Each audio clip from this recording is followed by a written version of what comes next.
Chapter 1: The Hungry Trap. For most of my life, I felt like I was fighting a losing battle with my own body. It didn't matter what I ate or how I moved. The fat clung to me like a shadow I couldn't shake. As a child, I didn't notice it much. But as I grew older, I began to hear the comments. "You're becoming round like a ball. You better stop eating so much rice. Look at your face, it's swollen." They came from family, neighbors, even teachers, always with a laugh, as if they'd soften the blow. But the truth is, it didn't. It only made me more aware of my body. I started hating food, and then, strangely, I started needing it even more. Food became comfort. I would eat not just when I was hungry, but when I was sad, lonely, or stressed. Sometimes even when I was bored. The more I ate, the worse I felt. And the worse I felt, the more I ate. It was a trap, a hungry trap.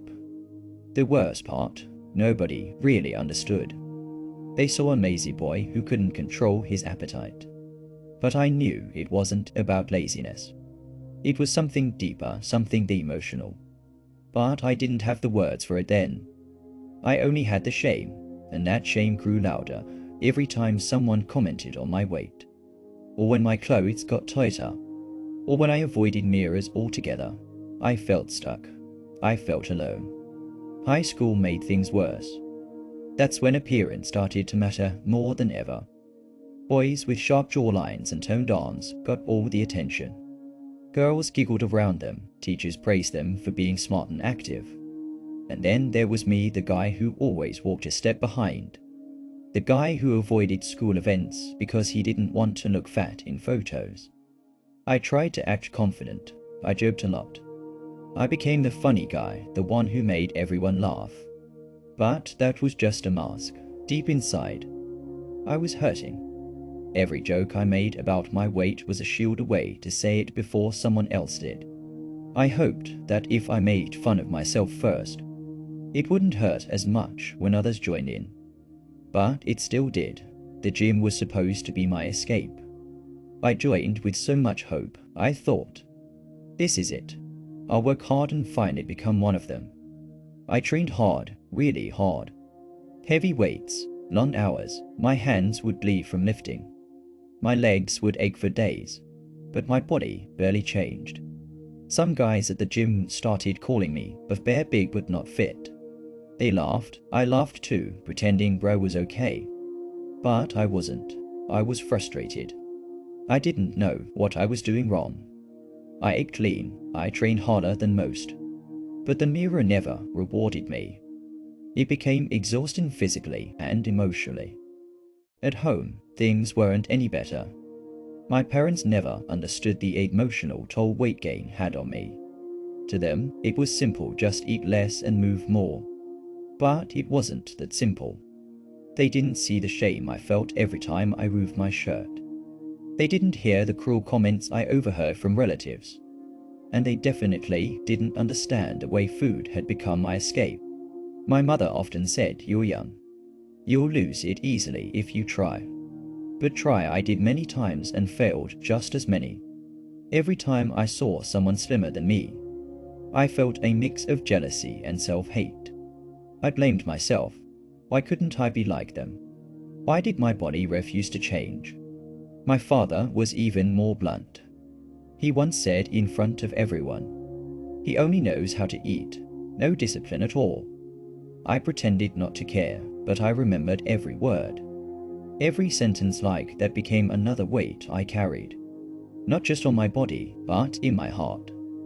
I started staying in my room more. I avoided family gatherings.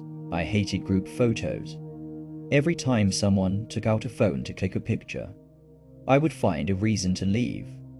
I was tired not just of being overweight, but of being misunderstood. The worst part was, I didn't know how to escape it. I was trapped in a body I hated and a cycle I couldn't break. Something had to change. My relationship with food was complicated. On one hand, I hated what it did to me. On the other, I loved how it made me feel, at least for a little while. A full plate of biryani, a big cheesy dorsey. A plate of sweets during festivals, they felt like tiny moments of happiness. But that happiness was always followed by guilt. I would eat fast and in secret sometimes, afraid someone might see me. Then I would punish myself by skipping the next meal or doing extra cardio. It became a cruel cycle of binge and regret. I started reading articles online. Eat 6 small meals a day. Avoid carbs. Drink green tea. I tried them all, but nothing worked. One day, I even tried a fat burner pill I bought online. It gave me heart palpitations, and I had to lie down, thinking I was going to die. That's when I realized I was becoming desperate, and desperation leads to dangerous choices. I knew I needed a long-term change, not just for my body, but for my peace of mind. But I didn't know where to start. Everyone around me had advice, but none of it helped. It was all noise. Then one morning, everything changed, not because of some grand decision, but because I simply didn't want to eat. I skipped breakfast. That's it. It wasn't planned. It wasn't researched. It was just a small act of rebellion and unknowingly the beginning of freedom. Skipping that first breakfast didn't feel heroic. In fact, I didn't even think about it much at the time. I just felt numb. Numb from the comments, the jokes, the weight of failure pressing on my chest. I wasn't trying to start a new routine. I wasn't trying to follow a trend. I just didn't want to eat. That one skipped meal felt strange, but also powerful. By lunchtime, I noticed something different. I wasn't starving. I wasn't fainting. In fact, I felt a little lighter, both physically and mentally. That evening, I played football with my friends, and I felt surprisingly energetic. That night, I ate a regular dinner. No guilt, no binge, just food. And for the first time in years, I slept without that heavy, guilty feeling in my stomach. The next morning, I did again. I skipped breakfast. Not because I had to, but because I wanted to. I started reading about intermittent fasting on the internet. I discovered stories of people like me, tired, stuck, but hopeful. They had found freedom through something as simple as timing their meals. I wasn't alone. For the first time in a long time, I felt like I had found something real. Something that wasn't just about losing weight, but about taking control. My mornings became peaceful. I stopped obsessing about breakfast. And slowly, my hunger turned into discipline. I realized something beautiful. Hunger wasn't always the enemy. Sometimes it was the beginning of self-respect. As the days passed, something inside me began to shift. It wasn't just about the food anymore. It was about proving to myself that I was capable of change. I started to enjoy the silence in the mornings, no rushing for breakfast, no bloated feeling by 10 am, just peace. I used to wake up and think about food immediately. Now I thought about my goals. My mind felt clearer, my body lighter, and slowly I started losing weight. Not dramatically, not overnight, but steadily. A few grams here, a belt hole there. But more than the body, it was the mind that was changing. I felt more in control. I wasn't ruled by cravings anymore. I could sit with hunger and not panic. I could walk past a bakery and smile instead of feeling defeated. My confidence grew in tiny steps. I didn't announce it to the world. I didn't post about it online. I just kept going, one fasted morning at a time. I stopped being obsessed with calories and focused more on patterns. I slept better. I smiled more. People started to notice. You look different, they'd say, but the real change was something they couldn't see. The way I started speaking to myself with kindness. I began to believe that maybe, just maybe, I wasn't broken. Maybe I was just healing. And fasting wasn't a punishment. It was a quiet promise to myself that I would never again give up on me. The gym also started to feel different. I wasn't going there to punish my body anymore. I was going to move it, to use it, to feel strong, I no longer compared myself to others. I stopped caring about six-packs and biceps. I started lifting for the joy of it, for the peace it brought me. My body responded better too, with less food chaos and more balance. I had more energy during workouts. My recovery improved. My sleep got deeper. I found myself smiling more during my sets. And slowly, I stopped being the joke. Those same friends who once laughed began asking questions. "What are you doing these days? You look so much better." I didn't have a complicated answer. I simply said I stopped eating breakfast. Most of them laughed at first. That's it. Yes, that was it. But the truth behind that small change was big. It was discipline. It was pain. It was transformation. I had found something more powerful than a diet or a routine. I had found belief.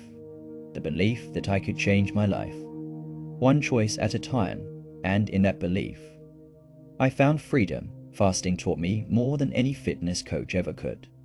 It taught me that healing doesn't begin with a perfect plan. It begins with a small act of self-respect, something as small as saying, "I don't need to eat right now," something as big as choosing myself over my cravings. With time, I began to appreciate hunger, not in a painful and healthy way, but as a teacher. Hunger taught me patience. It taught me how to listen to my body, not just feed it like a machine. I began to understand the difference between true hunger and emotional hunger. Earlier, I used to eat just because food was in front of me, or because I was bored, or because I felt sad. Now I waited, I paused, I asked myself, am I really hungry or just uncomfortable? Most of the time, I was just uncomfortable. And for the first time in my life, I faced the discomfort instead of running away from it. I journaled, I walked, I drank water, and breathed, and slowly the cravings started to lose their power. I realized that food was not my enemy, it was my tool. But it had to be used wisely. I became more aware of what I was eating during my eating window. More fruits, more protein, fewer mindless snacks. And because I wasn't eating all day, I valued my meals more. I didn't waste food.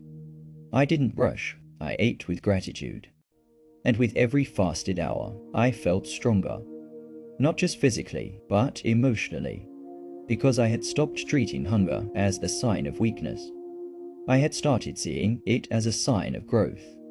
And in that shift, I found something I had never truly felt before: peace. Real, quiet, powerful peace. The more I embraced fasting, the more I noticed changes beyond my body. My mind was sharper. I could focus longer at work. I could hold deeper conversations. I became more present earlier. I used to feel like life was happening around me while I floated in a fog. Now I felt grounded. I was living, not just surviving. Even my relationships started to improve. I was less irritable, more patient. I could sit through difficult emotions without exploding. Fasting gave me space between thought and reaction, space between craving and choice. I realized that food had been a way to avoid feelings. With fasting, I had to face them. And slowly, I became emotionally stronger. I also began reconnecting with people. I shared my journey with a few close friends. Some were curious. Some didn't believe in it. That was okay. I wasn't doing it to impress anyone. I was doing it for me, but still had bad days when I broke my fast early or ate too much. But I didn't hate myself anymore. I forgave. I reset. I moved on. Because I have finally learned that self-discipline doesn't mean being perfect. It means being consistent, being kind, and never giving up. As I stood in front of the mirror one evening, shirt off, I didn't see a perfect body. But I saw strength. I saw effort. I saw a man who had stopped running from himself. A man who had started to heal. Looking back, I never imagined that something as simple as skipping breakfast could lead to such a deep transformation. It wasn't about food. It was about freedom. The freedom to choose, the freedom to feel. the freedom to live life on my own terms. Fasting didn't just help me lose weight. It helped me lose the weight of shame, of guilt, of trying to fit into a world that judged me for being different. I know I'm still a work in progress. I'm still learning, still growing. But now I'm not afraid of hunger. I'm not afraid of failure, and most importantly, I'm not afraid of myself. In just 2 months of fasting without any proper exercise, I lost nearly 13 kilograms, about 29 pounds. No gym, no complicated routines. Just consistency, discipline, and a lot of emotional healing. It shocked me how powerful this one habit could be. This chapter of my life will always remind me that healing begins in the most unexpected ways. Sometimes it starts with silence, sometimes with stillness, and sometimes with skipping your first meal. If you're reading this and you felt the pain I felt, if you've struggled with weight, with self-worth, with being misunderstood, I want you to know something: you are not alone. You are not broken, and you are not too late. All it takes is one step, one decision, one quiet morning when you say, I deserve better. That's how it started for me. And if it can happen for me, an overweight, insecure, broken guy from a small town, it can happen for you too. This is just the beginning. Looking back, I never imagined that something as simple as skipping breakfast could lead to such a deep transformation. It wasn't about food, it was about freedom. The freedom to choose, the freedom to feel, the freedom to live life on my own terms. Fasting didn't just help me lose weight. It helped me lose the weight of shame, of guilt, of trying to fit into a world that judged me for being different. I know I'm still a work in progress. I'm still learning, still growing. But now I'm not afraid of hunger. I'm not afraid of failure, and most importantly, I'm not afraid of myself. In just 2 months of fasting with only a little exercise at the gym, I lost nearly 13 kilograms, about 29 pounds. Only light workouts at the gym. No complicated routines, just consistency, discipline, and a lot of emotional healing. It shocked me how powerful this one habit could be. This chapter of my life will always remind me that healing begins in the most unexpected ways. Sometimes it starts with silence, sometimes with stillness, and sometimes with skipping your first meal. If you're reading this and you felt the pain I felt, if you've struggled with weight, with self-worth, with being misunderstood, I want you to know something: you are not alone. You are not broken, and you are not too late. All it takes is one step, one decision, one quiet morning when you say, I deserve better. That's how it started for me. And if it can happen for me, an overweight, insecure, broken guy from a small town, it can happen for you too. This is just the beginning. The real journey starts now.